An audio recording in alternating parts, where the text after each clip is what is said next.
तो मंत्रा बताएं कि क्या फिल्म है और इसका एग्जैक्टली।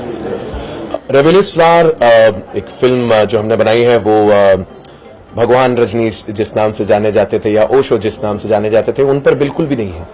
ये राजा पर आधारित है। एक उस बालक की कहानी है जो आगे चलकर ओशो रजनीश के नाम से जाने गए और किस तरीके से एक परिवर्तन उस बच्चे की जिंदगी में हुआ और किस प्रकार वो आगे चल के ओशो रजनीश के नाम से जाने गए। इस पर पूरी फिल्म आधारित है। ओशो रजनीश अपने वक्त के या अपने जमाने के स्पिरिचुअल गुरुज में से एक नहीं थे। मैं कहता हूं वो अपने वक्त से बहुत आगे के लीडर या एक स्पिरिचुअल गुरु के तौर पे जाने जाते थे। अपने वक्त पे जो कुछ उस दौरान जो कुछ हुआ या जितने भी उनको लेकर कंट्रोवर्सीज जुड़ी रहीं उन चीजों को हमने ज्यादा छेड़ने की कोशिश नहीं की है, लेकिन पहली इकलौती फिल्म है जो ओशो रजनीश की जिंदगी पर आधारित रही है। ये इस फिल्म की खास बात है।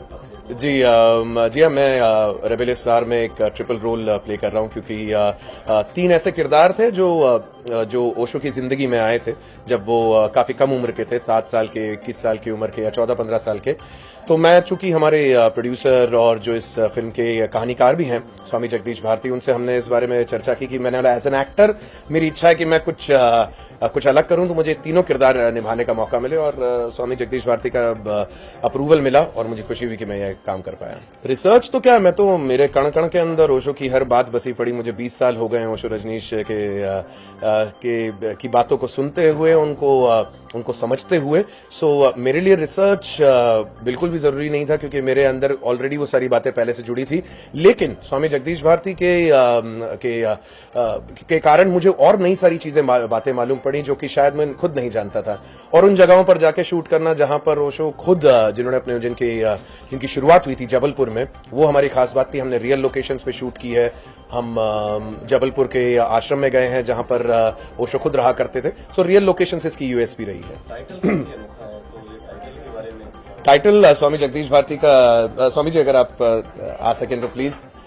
रेबेलियस फ्लावर ये मेरे ख्याल से स्वामी जी वहीं से शुरू हुई थी बात, ओशो से ही। ओशो ने एक बार एक ड्राइंग करके दिखाया था जब उनसे कहा गया कि हमारी किताबों लोगो क्या हो गए, तो उन्होंने एक फ्लावर बनाया।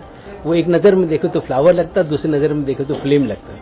तो उन्होंने कहा दोनों रूप है, एक फ्लावर भी है, एक एक्सट्रीम पे दूसरे एक्सट्रीम पे वो फ्लेम है। तो उसी से प्रेरित है, नाम है रेबेलियस फ्लावर। आपको लगता नहीं कि ये फिल्म काफी पहले बन जानी चाहिए थी, इसमें काफी देर बाद इसका? शायद ओशो को समझने में हमें इतने 25 साल लग गए, हम फिल्म बनाने की हिम्मत कर पाए, यही कारण हो सकता है, हमारी कमजोरी रही होगी। मैं आपको हमारे सबसे यंगेस्ट कास्ट मेंबर से मिलवाना चाहूंगा। ओशो का किरदार निभा रहे हैं प्रिंस, जो कि बेहतरीन कलाकार हैं। इन्होंने पहले भी काफी कुछ काम कर रखा है। इनफैक्ट काफी कम उम्र में ऑलरेडी काफी एक्सपीरियंस्ड हो गए हैं, वेटरन कहते हैं। कैसा रहा आपका एक्सपीरियंस? मुझे बहुत मजा आया, बड़ा मजा आया फिल्म करके। ये जो किरदार आपको दिया गया था इसके बारे में कुछ बताया? आप जानते हो ओशो कौन है? क्या मैं जानता हूँ ओशो कौन है। मुझे बड़ा मजा आया क्योंकि हमने रियल लोकेशंस पे भी शूट किया था। जैसे स्कूल में जहाँ पे वो बैठते थे वहीं पे मुझे बैठाया गया, मुझे बहुत मजा आया था। बहुत खूब। प्रिंस के अलावा शशांक, जो कि अनफॉर्चुनेटली इस वक्त यहाँ पर नहीं है, वह लखनऊ के रहने वाले हैं। उन्होंने भी इस फिल्म में ओल्डर ओशो का किरदार निभाया है। He is done a fantastic job. I think casting के बतौर इनसे बेहतर कास्टिंग हो नहीं सकती थी। एंड खास तौर पे इस फिल्म को रियल लोकेशंस पे ले जाना और पूरी जो एडी छोटी का दम लगाना, ये डायरेक्शन की टीम का कमाल था। कृष्ण हुडा, जो कि हमारे फिल्म के डायरेक्टर हैं, वो मेरे ख्याल से इस चीज को बेहतर समझा पाएंगे। हुडा साहब, आप ही बताएं, पहली बात तो आप कितना ओशो को जानते थे? मैं बहुत ज्यादा ओशो को तो नहीं जानता था, बट ये था कि सुना था मैंने, पर फिर जगदीश जी से बात हुआ तो उन्होंने कुछ बताया। हाँ, तो उन्होंने बताया इसके बारे में तो थोड़ा सा इंटरेस्ट आया। और फिल्म मेकर है तो हमारे को फिल्म बनानी होती है, तो मैंने थोड़ा रिसर्च किया तो मेरे को समझ में आया कि आई थिंक मैं लकी हूँ कि मेरे को फिल्म बनाने के लिए मिल रहा है, क्योंकि इसके पहले कोई फिल्म बनी नहीं है इसके ऊपर, ओशो के ऊपर। मैंने कहा ठीक है, ये करते हैं, और धीरे धीरे और ज्यादा इंटरेस्टिंग होता चला गया। एक सवाल, कंट्रोवर्सी थे, काफी कंट्रोवर्सी हुई थी। हाँ, आप लोगों ने उस कंट्रोवर्सी को छुआ क्यों? डर गए थे कहीं कंट्रोवर्सी रियल मन हो जाए? नहीं, ऐसा कुछ रीजन नहीं था उसका, बट हम लोगों को शायद ज्यादा इंटरेस्टिंग चीज वो लगी जो पहले वाला पार्ट है, कि ओशो की जो जर्नी थी जो बने, वो ज्यादा इंटरेस्टिंग है हमारे हिसाब से, इसलिए ज्यादा कंट्रोवर्सी हुई थी उनके सवाल, कहीं सवाल उठाए गए थे कि ऐसा नहीं, ऐसा वैसा नहीं, वैसा। हाँ, सवाल तो वो तो कुछ भी करते हैं तो सवाल तो उठा ही देते हैं लोग, तो अब इसके ऊपर भी उठने ही वाले हैं कि ये था कि नहीं था, बहुत सारी चीजें हैं। जैसे कि ममता जी ने कहा है कि आपने उन कॉन्ट्रोवर्सी छोड़ा ही नहीं, आपने छूने की बहुत कम कोशिश की आपने। क्योंकि उसके बारे में क्या काफी लोग जानते भी हैं, लेकिन जो अर्ली लाइफ थी उसके बारे में ज्यादा लोग जानते नहीं है। तो हमारा मेन मोटिव ये था कि जो चीज नहीं जानते पहले हम उसको टच करें और उसके बाद में दूसरे पार्ट के बारे में सोचें। बनने वाली है। अभी इसके बारे में कुछ नहीं बोल सकता, मेरे प्रोड्यूसर जो वो बता सकते हैं इसके बारे में। Second part. अच्छा, हाँ, नहीं, सवाल का जवाब मैं जरूर देना चाहूंगा। ओशो सबसे कंट्रोवर्शियल स्पिरिचुअल गुरुज के नाम पे जाने गए। वो कंट्रोवर्सी तब होती है जब कोई सवाल पूछता है, और हमारा समाज जो है कहीं से सवाल पूछने वालों को ज्यादा प्रोत्साहन नहीं देता।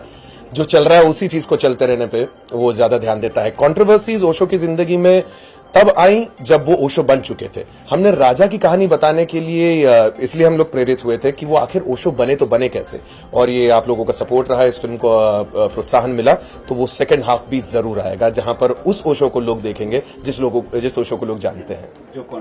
जो कंट्रोवर्सी जो चीज लोगों को पसंद आती है, और उसी कारण मेरे ख्याल से ओशो ने अपने वक्त में भी बहुत ही स्मार्टली हर चीज को यूज किया। हम बड़े सौभाग्य है हमारा कि हमारे बड़े ही सीनियर एक्टर हमारे साथ है। सिद्धराम जी आइए, और फिल्म में अपने किरदार के बारे में कुछ बताएंगे सर? मेरा छोटा सा इसमें किरदार है, मतलब ग्लिम्प्स है। मैं कहता हूँ ओशो को अगर समझना है तो एक बुक है, glimpses of golden childhood. Osho को हम गलत तरीके से पकड़ते आए हैं आज तक। उनको पकड़ा हमने संभोग से समाधि की ओर, वहां ना पकड़ो, आप उसके बचपन से पकड़ो ओशो को। ओशो ऐसा क्यों बना? तो बुक बहुत ही कमाल की हिलेरियस बुक है कि इतना खतरनाक बच्चा जो है ऐसे ऐसे कारनामे कर रहा है कि वो जो एक आम बच्चे की तरह नहीं है, उससे कुछ विचित्र है, विलक्षण है, बहुत ही ऊपर की चीज है। और ओशो कोई तांत्रिक नहीं थे, कोई मैजिशियन नहीं थे, कोई चमत्कार नहीं करते थे। वो बहुत लॉजिकल बात करते थे। किसी धर्म पे, किसी विषय पे उनसे बात करवाइए आप, वो बोलते थे। वो कोई आपको एक सॉल्यूशन नहीं देते थे कि भैया मैंने ये कह दिया तो इसे मानो, आपका जो दिल में आए करो। बट जो इंटरप्रिटेशन है वो कई उनकी बुक्स की, और जो लिखा गया उन्होंने कहा भगवान रजनीश। अब उसका सही अर्थ ये है कि अहम ब्रह्म अस्मि, मैं, हर कोई भगवान है, आप भगवान है, मैं भगवान हूं, और समग्र प्रकृति का नाम भगवान है। तो ओशो की ये फिलॉसफी रही है जो शायद बहुत ही कम लोग समझ पाते हैं। उनके उसी को पकड़ते हैं कि मजा आता है यार, उनके यहाँ तो कुछ भी करो, कुछ भी नाचो गाओ, बड़ा मजा आता है, बड़े खुले हैं। सेलिब्रेशन साहब, celebration is the name of. और जैसे वो मूर्ति के बारे में बोलते हैं, मूर्ति एक साधना का प्रतीक है, उससे परे जाना है आपको, उन चीजों से परे निकलना है। ये ओशो का थॉट है, उनकी फिलॉसफी है। Thank you.